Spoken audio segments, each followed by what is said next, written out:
Good afternoon, and welcome to the Lam Research December 2024 earnings conference call. All participants will be in listen-only mode. Should you need assistance, please signal a conference specialist by pressing the star key followed by 0. After today's presentation, there will be an opportunity to ask questions. To ask a question, you may press star then 1 on your telephone keypad. To withdraw your question, please press star then 2. Please note, this event is being recorded.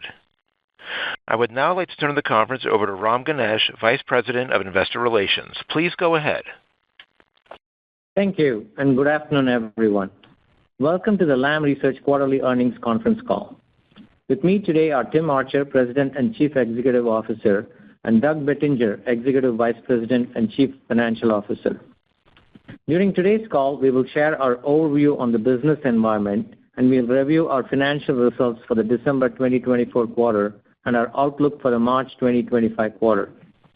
The press release detailing our financial results was distributed a little after 1 p.m. Pacific Time. The release can also be found on the Investor Relations section of the company's website, along with the presentation slides that accompany today's call. Today's presentation and Q&A include forward-looking statements that are subject to risks and uncertainties reflected in the risk factors disclosed in our SEC public filings. Please see accompanying slides in the presentation for additional information. Today's discussion of our financial results will be presented on a non-GAAP financial basis unless otherwise specified. A detailed reconciliation between GAAP and non-GAAP results can be found in the accompanying slides in the presentation. This call is scheduled to last until 3 p.m. Pacific Time. A replay of this call will be made available later this afternoon on our website. And with that, I'll hand the call over to Tim. Thank you, Ram, and thank you all for joining the call today. Lam closed out 2024 with another solid performance. December quarter revenue, gross margin, operating margin, and EPS were all above our guidance midpoints, reflecting strong and consistent operational execution. Wafer fabrication equipment spending for 2024 finished in line with the mid-$90 billion range we guided earlier in the year. Overall, 2024 was a good year for Lam, even as NAND spending remained at muted levels. System revenues in both DRAM and foundry logic grew to record highs, and the size of our installed base increased to approximately 96,000 chambers. Our results show that we are making good progress on our strategy of broadening Lam's exposure across end-market device segments.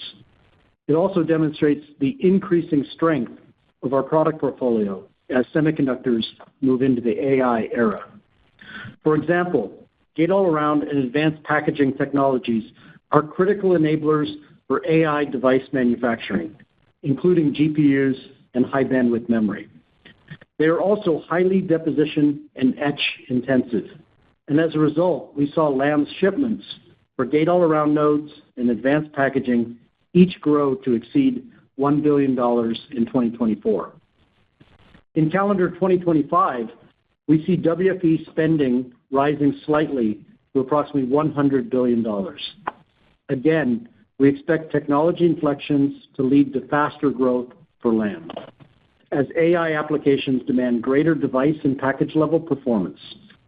In 2025, Lam shipments to gate-all-around nodes and advanced packaging combined should be well over $3 billion. Customer migration towards backside power distribution and dry resist processing technologies will add further opportunity in the coming year.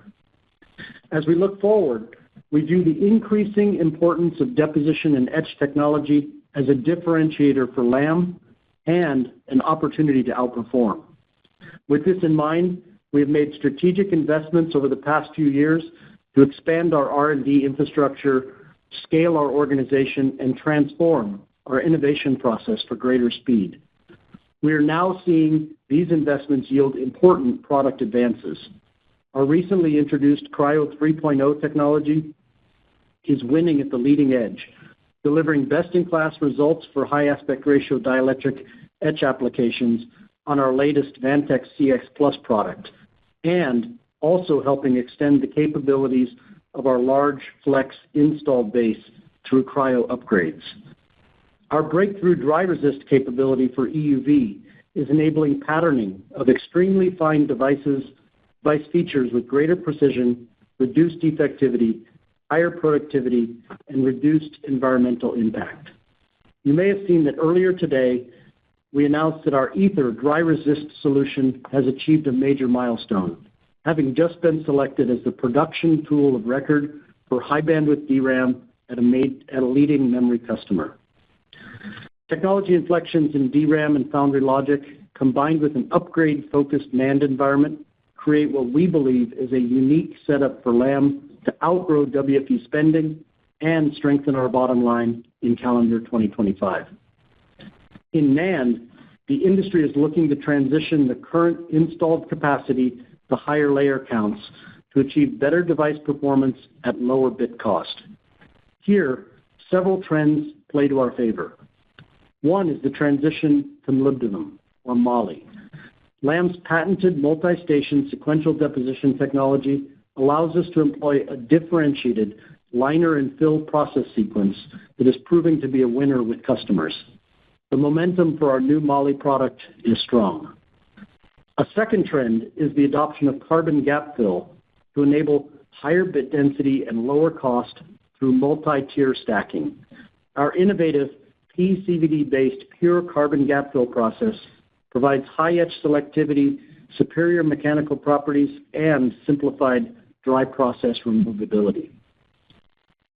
While we are in the early innings of these transitions and early in the industry upgrade cycle overall, we expect adoption of moly and carbon gap fill to drive several $100 million in NAND shipments for Lam in calendar 2025. Lam's opportunity will grow even further in future years as more of the million-plus wafer starts per month installed capacity converts to higher layer counts.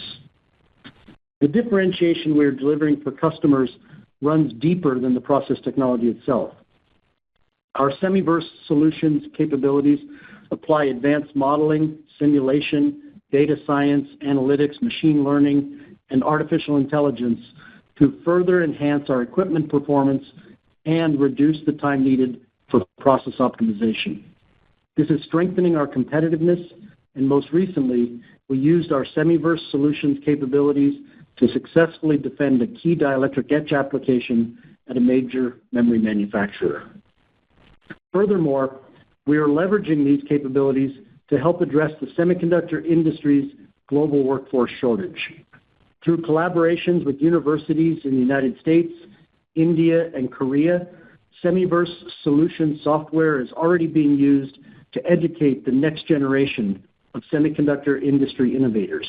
And our goal is to provide access to Lam's semiconductor simulation technology to tens of thousands of aspiring engineering students through the rest of the decade. In CSBG, our equipment intelligence and in-fab service automation solutions are seeing significant traction with customers. Last month, we announced the industry's first collaborative maintenance robot. Since then, we have shipped our Dextro cobot to a third major memory manufacturer, and it is being installed in their fab as part of a multi-year services agreement. Over the next decade, the semiconductor industry is expected to witness a strong expansion of fab capacity globally, and our cobot technology offers an important and cost-effective solution to enable precise and repeatable maintenance beyond what human workers alone can achieve. Lastly, our strategic investments in scaling our operations are paying off.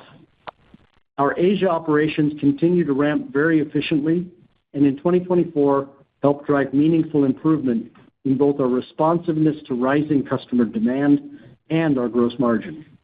Doug will provide some additional detail in his prepared remarks, but as a headline, I am pleased we delivered in calendar 2024 approximately 160 basis points of operating margin expansion, even as we invested heavily in new products and infrastructure to fuel future growth. So to wrap up, Lam is in a strong position as we enter the new year. Deposition and etch are becoming increasingly vital to semiconductor manufacturing, and we have made key investments to strengthen Lam's product portfolio. I look forward to sharing more on this at our upcoming Investor Day. Thank you, and I'll now pass it on to Doug. Great. Thank you, Tim. Good afternoon, everyone, and thank you for joining our call today during what I know is a very busy earnings season. We delivered strong financial results in calendar year 2024 with revenue of $16.2 billion and diluted earnings per share of $3.36. We're obviously pleased with the company's continued strong execution. For calendar year 2024, CSBG revenue increased 11% to $6.6 billion, exceeding our expectations. Gross margin came in at 48.2%, which was the highest annual result since Lam merged with Novellus in 2013. Let's look at the details of our December quarter financial results. Our revenue, gross margin, operating margin, and earnings per share were all above the midpoint of our guided range. Revenue for the December quarter was $4.38 billion, which was an increase of 5% from the prior quarter. Our deferred revenue balance at quarter end was $2 billion, essentially flat with the September quarter. I do believe our deferred revenue balance will trend lower into calendar year 2025, but will likely fluctuate from quarter to quarter.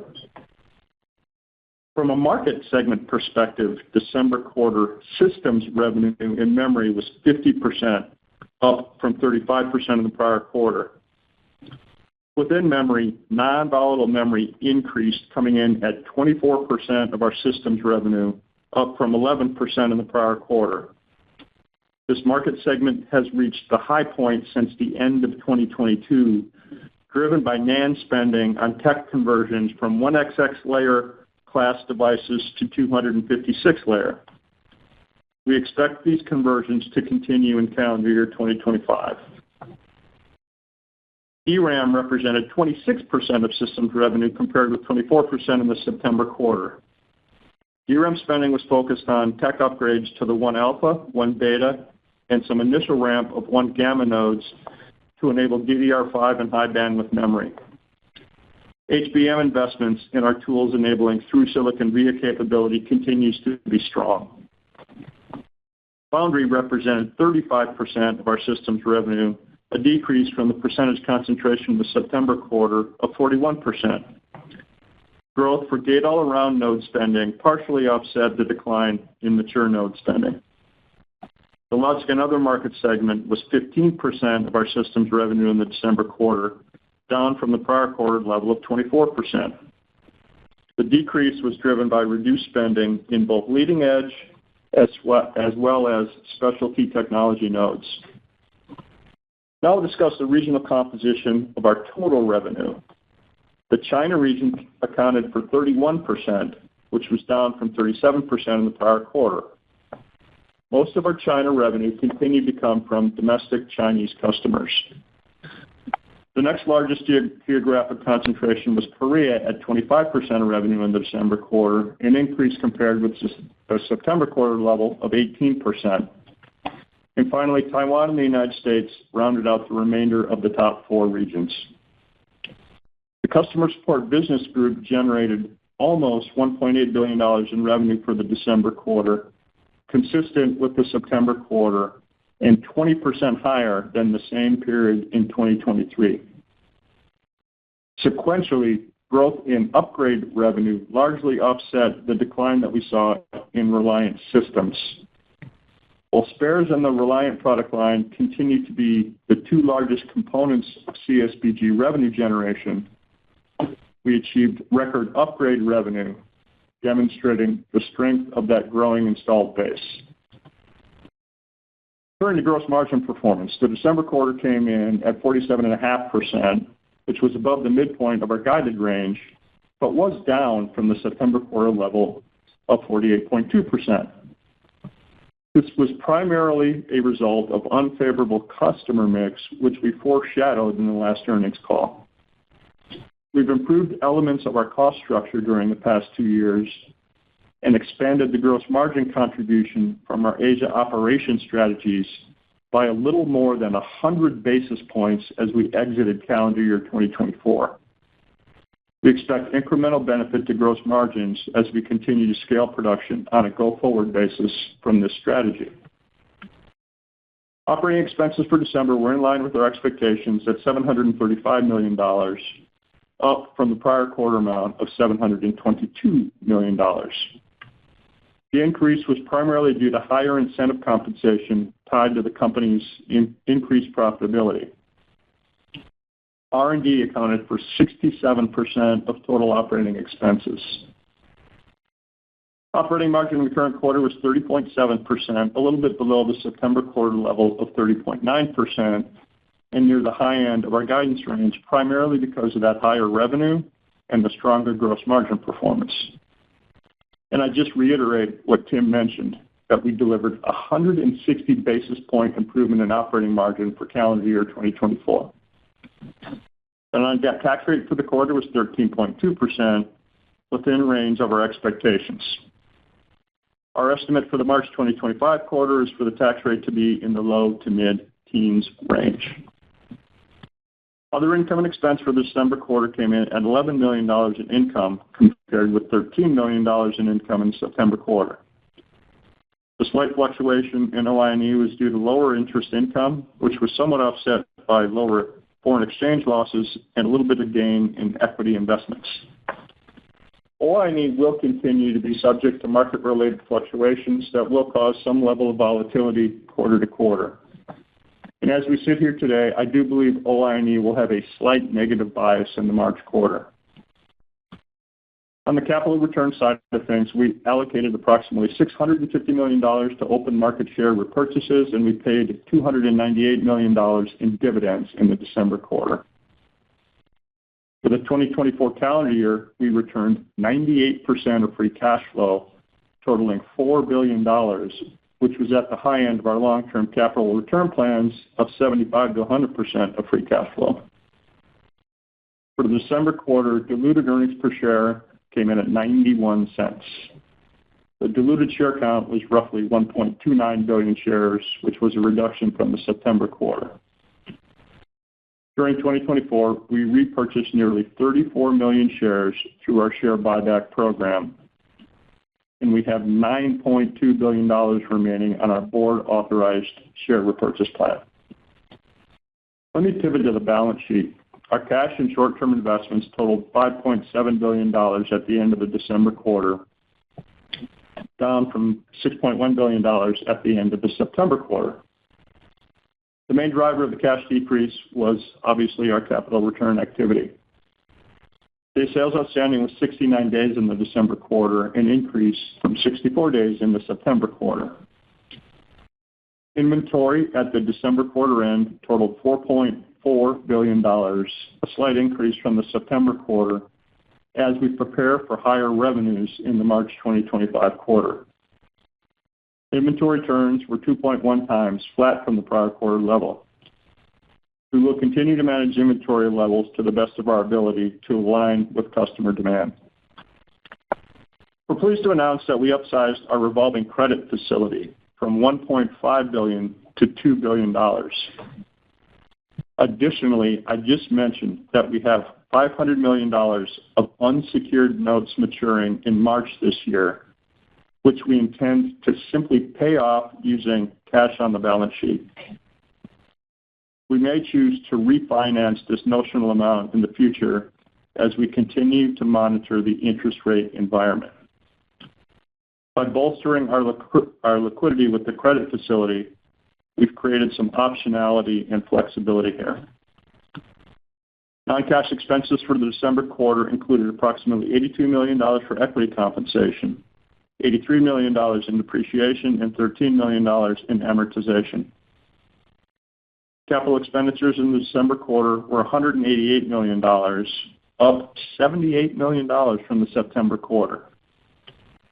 Spending was mainly centered on lab-related investments in the United States and Asia and manufacturing facilities supporting our global strategy to be close to customers' development and manufacturing locations. We ended the December quarter with approximately 18,300 regular full-time employees, which is an increase of approximately 600 people from the prior quarter. Growth was predominantly in field and factory roles to support increased tool installation as well as growing manufacturing activities. Now let's turn to our non-GAAP guidance for the March 2025 quarter. We're expecting revenue of $4.65 billion plus or minus $300 million. Gross margin of 48% plus or minus 1 percentage point. We anticipate roughly consistent levels of customer concentration. Operating margin of 32% plus or minus 1 percentage point. This guidance accounts for the normal seasonal increase in operating expenses that we always see at the beginning of the calendar year. And finally, earnings per share of $1 plus or minus 10 cents based on a share count of approximately 1.29 billion shares. I would mention that as we look into 2025, we plan to continue to deliver incremental leverage to the bottom line. At the same time, we will be growing R&D and continuing to grow investment in a digital transformation project that we initially launched in 2023. Each of these investments is expected to enable future financial benefits to the P&L that we plan to show you in February. So let me wrap up. We executed well in calendar year 2024. We delivered 11% growth in CSBG and 160 basis point improvement in operating margin, both of which exceeded our expectations from the beginning of last year. We've made key investments in our product portfolio to drive served available market and share opportunity, and we've grown the global infrastructure to collaborate and deliver innovative solutions for our customers. We also grew spending in that digital transformation program. We look forward to sharing more details on the strength of our product portfolio as well as an updated long-term financial model at our Investor Day in New York City on February 19th. We hope to see you there. Operator, that concludes our prepared remarks. Jim and I would now like to open up the call for questions. We will now begin the question and answer session. To ask a question, you may press star, then 1 on your telephone keypad. If you are using a speakerphone, please pick up your handset before pressing the keys. To withdraw your question, please press star, then 2. Our first question today is from Tim Arcuri with UBS. Please go ahead. Thanks a lot. Doug, can you speak about the gross margin? The guidance is pretty good, and you talked about Malaysia now is turning to a tailwind, and I know that the China mix is basically reset. So how to think about the puts and takes for gross margin as you move March and through the rest of the year? Yeah, Tim, I think we're going to be a pretty tight range, kind of where we've been the last quarter, plus or minus a little bit. And the puts and takes, as you know, because we've talked about this in the past, you're going to continue to see some headwinds from customer concentration. I think there's more headwind as we go through the year, most likely, offset to a certain extent by that Asia operations strategy. So those are the things to think about. I wouldn't run away from where we are right now, though. In fact, maybe trim it just a little tiny bit as we go through the year. Got it. And then can you give any color? I know you're saying that WFE is going to be up maybe $3, $4, $5 billion year over year, but can you provide any color by end market? I know, and I've asked you this before, but one of your peers is talking about NAND basically doubling this year. So can you give any color there? And do you think that it is possible that it doubles this year? Thanks. Yeah, Tim, maybe I'll unpack it just with a little bit of color. We're not going to give specific details, but NAND will be up this year. I don't know that it's going to double necessarily. Understand also, though, that NAND spending, there will be a little bit of NAND spending that will occur in China with a customer we can't sell to. So that may be a little different from the peer you're asking about. I think leading edge foundry is going to be pretty strong this year. I think that's pretty well understood. And DRAM will be plus or minus coming off a very strong year last year. I think it'll continue to be pretty strong this year. Thank you, Doug. Yep. Thanks, Tim. The next question is from Krish Sankar with Cowen and Company. Please go ahead. Yeah, hi. Thanks for taking my question. First one, Doug, I had for you is kind of on China. What is kind of your visibility in terms of lead times? And also, can you help us quantify the impact of these recent China export controls for Lam in calendar 25? And then I have a follow-up. Yeah, Krish, our lead times really haven't changed too much. And I don't know if you're asking specific to China, but China is no different than the rest of the world. Geographically, lead times are pretty much the same. Yeah, obviously in early December, there were some new regulations that came out restricting a handful of customers. That certainly impacted us. The forecasts we had from that group of customers was probably, $700 million or so. That obviously we won't be able to ship to those customers. And that revenue footprint, when we were looking at the forecast originally, would have been a little bit second half weighted in 2025. So that's the way to think about it. I don't know that that's all that different than what you've heard from our peers, Krish. Got it. That's very helpful for quantifying that, Doug. And then just a quick follow-up. You spoke about your WFE growing maybe 4 or 5% this year on a year-over-year basis. How to think about the split between systems and CSBG in March and how that evolves through the rest of the year? I'm not going to get into the detail of kind of how much is CSBG and how much is systems. I would tell you that there's some headwinds in CSBG related to the Reliant grouping, right? I think that's pretty well understood. There's not a huge amount of spending in mature node outside of China. And then within China, we've got a handful of customers that, like I said, are now restricted. Offset, though, it's going to be a strong year for upgrades, and we've been talking about that, right? We believe NAND spending is going to be largely upgrade related, and that's going to benefit the upgrade product line within CSBG. Got it. Thanks a lot, Doug. Yeah, thanks, Krish. The next question is from C.J. Muse with Cantor Fitzgerald. Please go ahead. Yeah, thank you for taking the question. I guess to maybe piggyback on that question, could you speak to, if you had to rank order by product or upgrade or whatnot, how we should be thinking about what are the biggest kind of incremental drivers for you? I think you talked about gate-all-around and advanced packaging growing an incremental $1 billion in calendar 2025. Could you kind of add to that in terms of NAND upgrades, Moly, anything else that is relevant that we should be thinking about in 2025? Yeah, CJ, let me start with that one. I think that, from perspective of kind of the most impactful change year on year, I think for us it's NAND. It's NAND starting to come back, and again the very strong position we have within every dollar spent on a NAND upgrade, and that's kind of across the board. The etch tools and such that need to be upgraded, but at the same time. On the last call, I mentioned this point that about 2/3 of the bits are still being manufactured on nodes below 200 layers.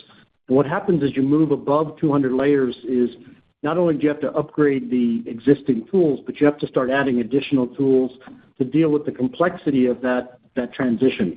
And so that's where we talk about like the new carbon gap fill tool, which is key to multi-tier stacking, which you start to see in the 200, 300 layer generations. And as you get to 300 layers and beyond, you start seeing new tools get added like Moly, that transition. So, it depends on which customer and exactly which transitions they're switching to, but NAND from both an upgrade and new tool shipment is probably our largest year-on-year difference. But there's no doubt that our strong position in advanced packaging and the strength that Doug alluded to within leading edge foundry and what that means for advanced packaging continues to show growth there. And so I feel like, as I said, there's a nice setup here where many of the areas we've been investing in really are starting to come together this year. It's very helpful. I guess as a follow-up, and Doug, I'm not sure you're going to want to answer this, but if I were to annualize implied shipments for March, that would suggest pretty meaningful top-line growth year-on-year relative to the WFE growth that you outlined. So should we be thinking about revenues lower in the second half, or are you really highlighting tremendous outperformance in 2025? Yeah, I don't know, CJ. I'm not going to answer that question. So you kind of answered your own question. I'm not going to get into giving you quarter-by-quarter guidance. Listen, WFE is going to grow a little bit. We're going to outperform WFE. We're confident about making those statements. We've been making it for a little bit of time now. The rest of it will depend on profile of spending, and so forth. I don't know if you just annualize March, if that's the right way to look at it. Like I said, we're going to guide one quarter at a time.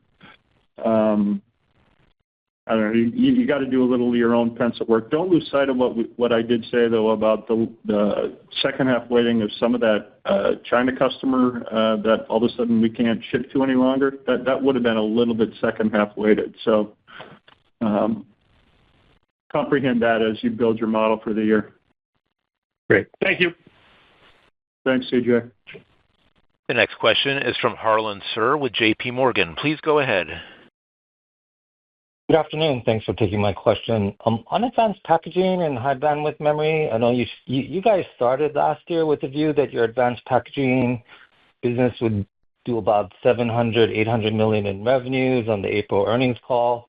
You upped that to $1 billion, and then that number was further upped to over $1 billion. Can you guys just true us up? What was the actual revenue you drove in calendar 24 on advanced packaging? And then with bit demand growth for HBM targeted to grow 50-70% per year over the next couple of years, the move from 8 high to 12 high, you've got the move in advanced packaging from 2.5D to 3D SOIC. Like, how should we think about your advanced packaging / HBM growth profile for this year? And in general, over the next few years, sort of, how do we think about the mid to longer term growth profile? Yeah, Harlan, maybe I'll chime in and then let Tim add on. Yeah, I mean, I'm not going to give you a precise number, but in 2024, we finished above $1 billion. I don't think that surprises you. And I'm not going to give you a precise number for this year, but it is certainly going to grow again in 2025. And it's being driven by all those things you talked about, right? HBM3 going to 3E to potentially going to 4 at the end of the year, 8 going to 12, going to 16 die. We do all that TSV. So we're set up to do really well. We're pretty excited about it. I don't know, Tim, you want? Yeah, no, I think, Harlan, the only thing I'd add is that we've been saying for a while that, and I think you've been hearing it in the marketplace, advanced packaging and getting the yield and productivity right on these processes isn't easy. And so, this is where Lam, as a critical process supplier with expertise in things like copper plating and etching, we're delivering value there. So we feel very good about our positions, and we're going to continue to grow with that market and then do very well. So we can't put an exact number on it, but again, we did indicate we will grow again this year, and I think that's about all we can say. Oh, that's helpful. And then for Doug, this is the fourth consecutive quarter where your gross margins are coming in better than expected.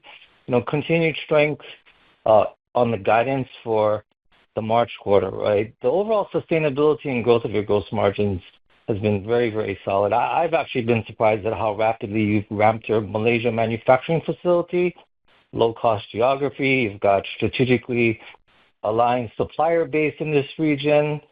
At the same time, you guys have also, I think, consolidated a significant part of the higher cost manufacturing base. So is it fair to assume that on incremental revenue growth going forward, most of this is flowing through Malaysia, and so better incremental gross margin flow through, and maybe any way to help us kind of quantify that? Yeah, I'm not going to quantify it. I mean, I just gave you a number, right, that we've delivered over 100 basis points from the strategy already. There's a little bit more to go for sure. Don't lose sight of the fact, though, that we're going to have the headwind from customer mix that we've been talking about for a while. So I'm trying to telegraph that to you as well. I guess, listen, we're pretty pleased with our performance on gross margin. Frankly, this was all done by us, right? This was a proactive strategy. Things turned down in early 23. We jumped on the horse and started riding down the trail.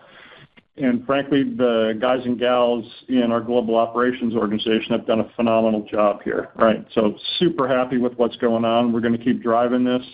But don't run away with it too much right now because, like I said, we've got that customer concentration headwind that we got to deal with here. And Harlan, the only thing I would add is that, I think that you should take away from this that Lam is committed to make investments to, see a sustainable step up in performance. And that's what we did. Doug, for many quarters, was talking about how Malaysia was a headwind, that investment we were making as we ramped it, and it wasn't yet up and going. And now you're seeing a little bit of the same thing with the investment we keep talking about with digital transformation. there's going to be a period here where we're investing, but long term, we have a view that this company and the semiconductor industry in general are going to be bigger, and we want to have fundamental improvements in our operations and in our cost structure. And so, I think Malaysia is a great sign of what we've done, and I think the digital transformation is something that's still yet to come, and it just shows that we have a very long-term commitment to improving the financials of this company. Yeah. Thanks, Tim. Thanks, Doug. Thanks, Harlan. The next question is from Toshiya Hari with Goldman Sachs. Please go ahead. Hi, good afternoon. Thank you so much for taking the question. I had two as well. The first one, the outperformance relative to WFE you guys expect to deliver this year, is that mostly a function of Dep and Etch growing as a percentage of the overall WFE market, or is it that plus you guys winning share within Dep and Etch? And if it's both, on the latter, which applications do you guys have the highest expectations from a market share gains perspective? Well, it is both, but as we've described in the past, that often the way we look at market share gains is the wins of new applications, some of which didn't exist before.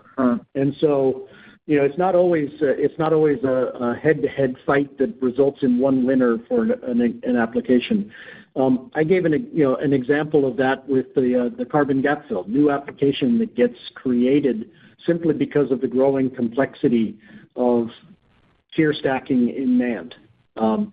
Ultimately, that results in share gain as measured by our share of our SAM and also our share of the market itself. So there are a number of those. I think there are pure market share wins. We talked about, obviously, our Ether announcement today, where that win is created through SAM expansion, where we move into markets where we previously haven't competed before, and do become the tool of record based on superior technology and product performance. And so it's hard. It really is a makeup of many different things as to why we think we outperform, but it's really driven by what you said at the beginning. Etch and deposition are becoming incredibly more important to the building of these complex structures, whether it's gate-all-around, it's the advanced packaging 3D structures, it's the new architectures in DRAM, it's the multi-tier stacking in NAND. All of those are accomplished through new, very complex etch and dep processes that Lam is leading in. Got it. That's great. Thank you. And then for CSBG, maybe for Doug, I know you're not going to guide the full year. The spares part of the business, upgrade part of the business, historically it's been, obviously correlated with your chamber account, which continues to grow. Is there a way to think about Reliant in 25 on a year-over-year basis? Yeah, Reliant's probably going to be down year over year, Toshiya, as I think about puts and takes. And, I don't think that's surprising, right? If you look at what's going on in specialty node investment, mature node investment in areas like analog, microcontrollers, there's not a lot of spending occurring outside of China. And then I think China WFE is going to be softer year over year, 24 to 25, and we lost a handful of customers as well. So that'll contribute to all of that there relative to Reliant. Offsetting that, though, I think it's going to be a good upgrade year, right? We've been talking about that. Such that right now, if I was giving you a little bit of color to think about CPG, we're probably flat-ish, again, plus or minus. And we'll keep giving you updates as we go through the year as things change. Yeah, and Toshiya, the only thing I'd add on CSBG is, obviously we recognize that each of the different components of CSBG sort of move around. So maybe it's helpful to think about the areas that, ultimately are long-term future growers. And the one we've highlighted recently, that I talked about today, is how you use equipment intelligence and cobots and other things to, disrupt the way in which service is done inside the fab and therefore capture some of that value while still delivering a lot of productivity to the customer. And so, I think that's an area that still is less tapped, I would say, than our spares and upgrades and Reliant business that we talked about so much. And so there's still a lot of opportunity to come there as we start to roll out these new products onto new platforms and into fabs.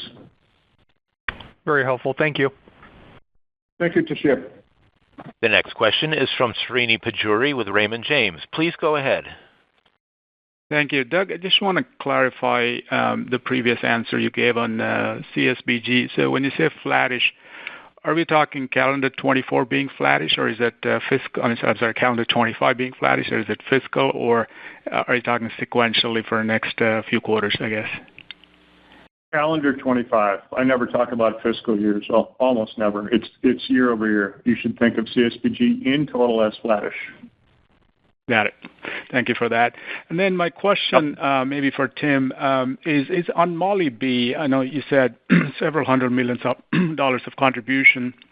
I'm just trying to reconcile, what we are hearing from your customers, Tim. Obviously, demand is not great and the utilization levels are, lower, and some customers are actually lowering their factory loadings. So maybe you can help us, how broad-based of a transition are you seeing? Is it like a handful of customers, or I know there are only a handful of customers, but if you could give us some additional color as to, how do you feel about the sustainability of Moly B as we go through the year? That'll be helpful. Thank you. Yeah, I think it's the sustainability. I mean, we've talked about the fact that, like I mentioned on the last call, the large number of the industry bits. We said 2/3 of the bits still being manufactured under 200 layers. Those are all nodes. Those are all bits being manufactured without Moly. And so over time, and we've said this is a multi-year transition, as you start to move this 1 million+ wafer starts per month capacity that exists towards higher layer counts. Now, different customers have different intercept points as to when Moly comes in, whether it's at exactly what layer count. And I can't go into that detail customer by customer. But what it says is we're going to see Moly coming in, as each customer reaches that transition point. Now, how do we reconcile the fact that customers are spending to go to higher layer counts and introduce new technologies like Moly and carbon gap fill with their statements as well that they might be wanting to cut spending? Well, first of all, I mean, upgrades are a very efficient way to move forward the technology. And so that's a reduced WFE means by which to get bits to higher layer counts. And frankly, higher layer counts result in lower bit costs for manufacturing and higher performance. And for certain end applications, you need higher performance to meet those requirements. And so I think that this is not a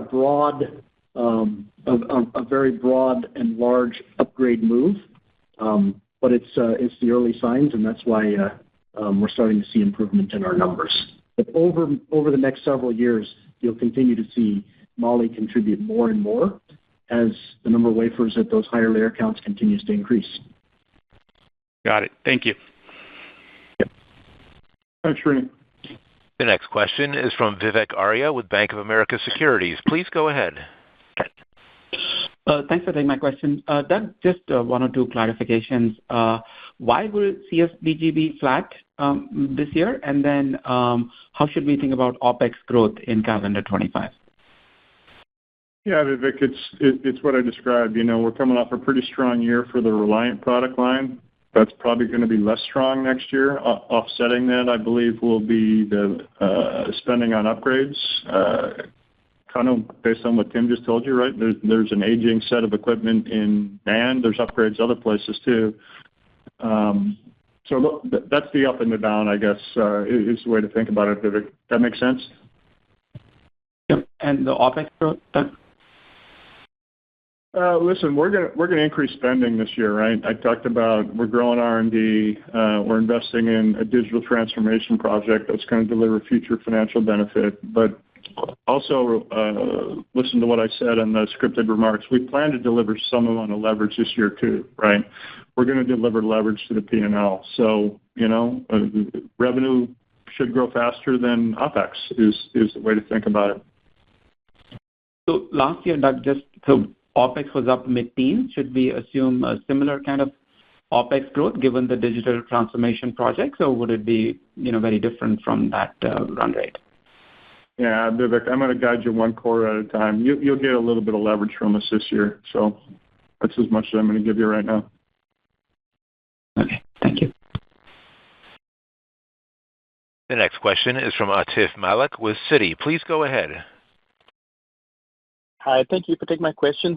First, a quick clarification that 100 billion WFE number is unrestricted WFE, meaning it includes your expectations, what your indigenous competitors are going to earn in sales as well.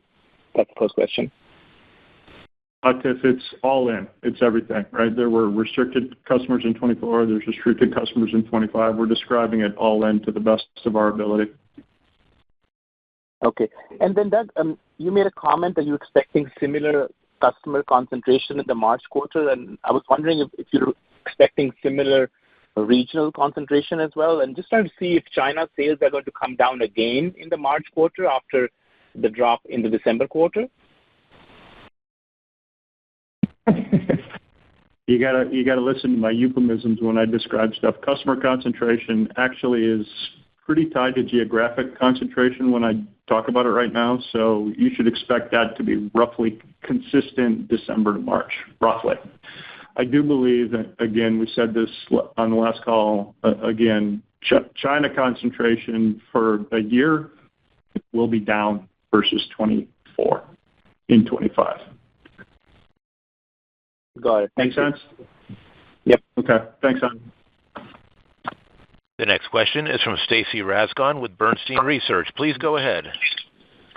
Hi, guys. Thanks for taking my questions. Doug, I don't mean to harp on it, but I want to go back to the CSBG outlet flat. So just on a run rate basis, you'd be down like $100 million a quarter versus where you ran in December. And I'm just confused, given like the NAND strength that's upgrade driven. Presumably a lot of that would be CSNG. So I wasn't aware that.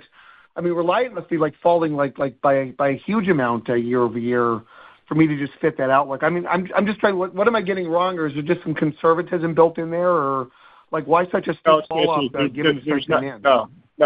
No, there's not conservatism. Reliant is going to be down, right? We just lost a bunch of customers in China that largely purchase Reliant systems. So that's part of what's going on too. Okay, so that was the said. Like, did you have $700 million in calendar 24 in CSBG for Reliant in China that goes away in 2025? Was it that big? Stacy, $700 million was our forecasted revenue for that set of customers, what they would have spent in 25, that now they're not spending. And a lot of that would have been Reliant, Stacy. Okay. All right. I guess maybe along those lines, again, to go back to the China mix, I mean, you said customer mix. It sounds like the customer mix headwinds increase as we go through the year. Did I get that right? And if that's true, again, does that imply that China percentage ought to be going down as we go like into the second half? I said the China revenue percentage should be down in 25 versus 24. I'm talking about versus the current run rate, because you talked about the customer headwinds sort of increasing, and it sounds like the rest of the business will grow and you're missing China revenue in the back half. So does that percentage go down in the back half versus where you're running now? Sounds like that's what you're listen, I'm not going to guide more than one quarter at a time because stuff changes. Year over year, Stacy, though, it's going to go down. Got it. All right, guys. Thank you. Okay. Thanks. Yep. The next question is from Joe Moore with Morgan Stanley. Please go ahead. Great. Thank you. In terms of NAND being the strongest growth business, can you kind of characterize where we are from a NAND WFE basis? And I guess, it's a little surprising because we're seeing these utilization cuts and things like that.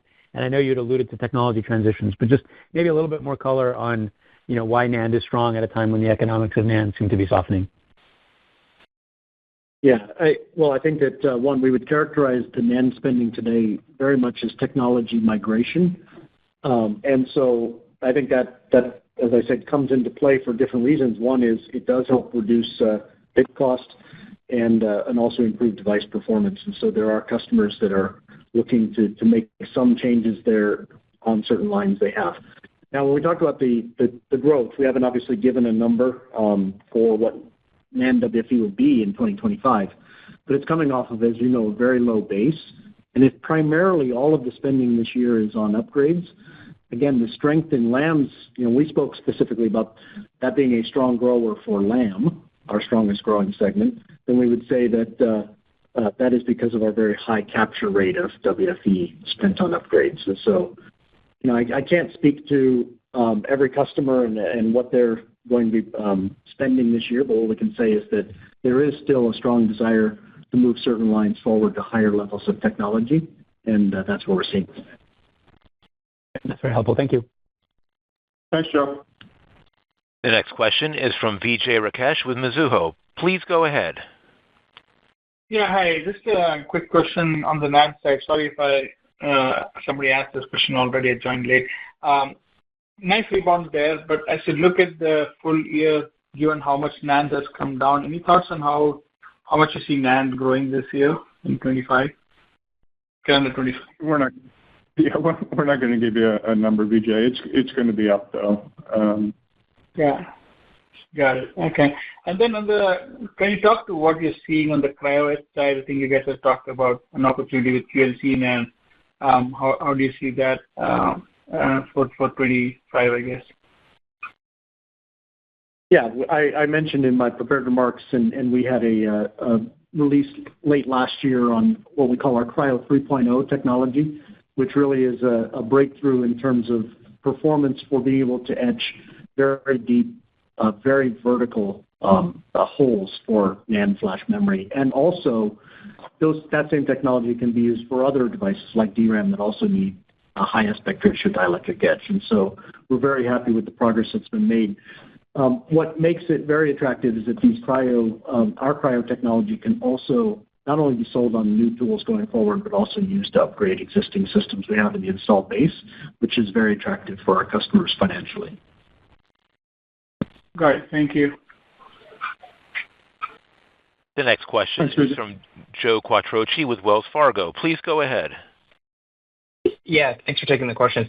For the December quarter, the strength that you saw in NAND revenue, just wanted to clarify, was there anything in there from the Chinese customer that you can no longer ship to? I just want to kind of understand the strength that you saw is really the core NAND customer upgrades.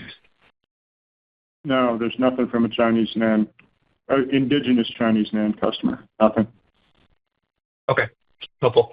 As a follow-up, as we just think about the 2/3 of NAND capacity below 200 layers, I mean, how should we think about that trajectory exiting this calendar year in terms of that change of mix?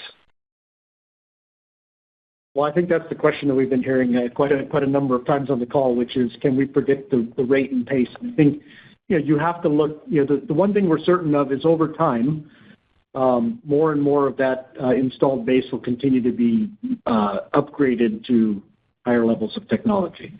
I think you have to look at the state of the NAND market, the requirements of each individual end application and what device requirements it holds, and that'll tell us a little bit more about the rate and pace. But at this point, we can't really detail that in any way for you right now. Okay, thank you. Yep, thanks, Joe. The next question is from Tom O'Malley with Barclays. Please go ahead. Hey, thanks for taking the question, guys. Doug, I'll test you with one more NAND one. Forgive me, I know you've gotten a lot here. So in terms of the upgrades really coming in strong, I think it's actually very impressive that you're able to guide CSBG kind of flattish for the year. Just I was under the assumption that Reliant was a bigger portion of that mix of the bucket. So to totally offset that is surprising and I guess very good. But when I look back at the last 3 years with where NAND spend has been kind of in the high single-digit billions, I think people are give or take that. But you've seen the market struggle and you really haven't seen this take off in terms of spend. What's driving this above 200 layer upgrade this year? I guess I'm asking the question a bit differently. Why the urgency? Just because the numbers you're describing for this next year need to be pretty robust.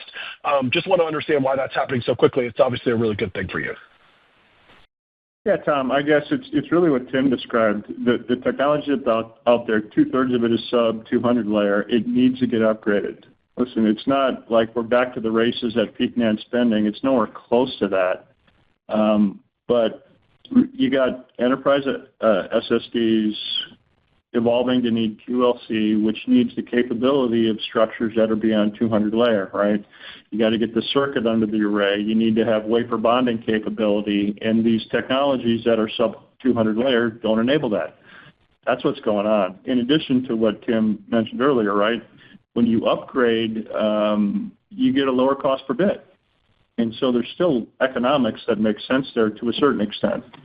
And that's largely what we see going on this year. I don't know, Tim, if you'd add anything. No, I think that's right. That makes sense, Tom? It does. Okay. You have a follow-up, Tom? Yeah, I guess I'll pivot over to the foundry logic side. Obviously, a smaller percentage of the business view. We haven't really focused on it much this call. You're kind of pointing to the NAND business being a leader in your growth outlook for this coming year. But just given the CapEx guide that we saw from TSMC, any view of the change in market share dynamics and how that may impact you in the next year? Obviously, the view is that some of the other leaders are losing out to TSMC. How does that impact you? You've been asked this question previously, but wanted to get your update after the print there. Yeah, I'll let Tim talk about leading edge foundry. Yeah, sure. No, in fact, we would hate for people to walk away thinking we're back to focused only on NAND. It's just that it's been many years we've been waiting for the NAND recovery to start, and so we're able to talk about the fact that through these upgrades, that's kind of begun and is showing up in our numbers. But the reality is, I mentioned the strategy we had to pivot more of our R&D and our new product expansion into DRAM and foundry logic. That is paying off. We gave a number on gate-all-around nodes. We have a number of tools that play very well into that inflection. Plus, our strength in advanced packaging shows up very prominently in leading-edge foundry logic, since nearly all leading-edge foundry logic right now is driving and being driven by the advanced packaging capabilities. And so we're participating in that way. So, as you see leading-edge foundry logic customers spending, I would say that is those are share gain opportunities for Lam at this point. Thanks, Tom. Operator, we're going to take one more call. Yeah, thanks, Tom. Operator, we're going to take one more call. And that question is from Brian Chin with Stifel. Please go ahead. Hi there. Good afternoon. Thanks for letting us ask a few questions. For dry resist deposition and development, can you remind us of the SAM or maybe revenue potential per 10K wafer start per month? And then tied to that, what is the timing and magnitude of your revenue opportunity and this win, and where are you with other DRAM players? Listen, we're in good position. We've talked about previously a DQR position. We've got hardware in everybody's R&D facility. Everybody's looking at this that's using the I guess is what I would tell you. We were super excited about this one because it's a production tool of record decision, right?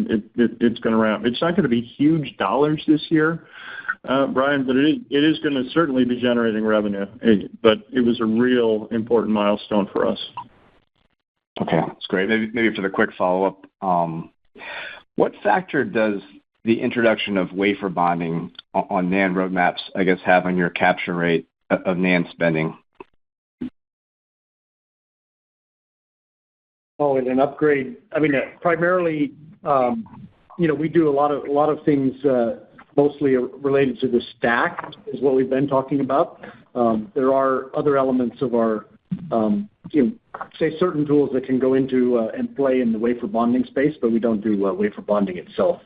But I'd say it's minimal impact. I mean, our capture rate of an upgrade cycle will still be very high. Got it. And that's primarily, as you stack to, we talked about carbon gap fill. We talked about the need to upgrade other tools to do higher aspect ratio etches, et cetera. We haven't even talked about the fact that for many years, we've been selling tools that also help offset stress of higher layer counts. And so really the complexity of these devices, now adding wafer bonding as well, it opens up a lot of opportunities for a critical process supplier like Lam to participate. Great. Thank you. Yep. Awesome. Thank you, Brian. With that, operator, we're going to wrap the call up. Listen, Tim and I and the rest of the management team are super excited to see you guys on February 19th in New York at our Investor Day. I hope you are all going to be able to make it. We'll have some interesting new products to talk about, and like I said, we're going to update the financial model. So, operator, with that, let's close off the call. The conference is now concluded. Thank you for attending today's presentation. You may now disconnect.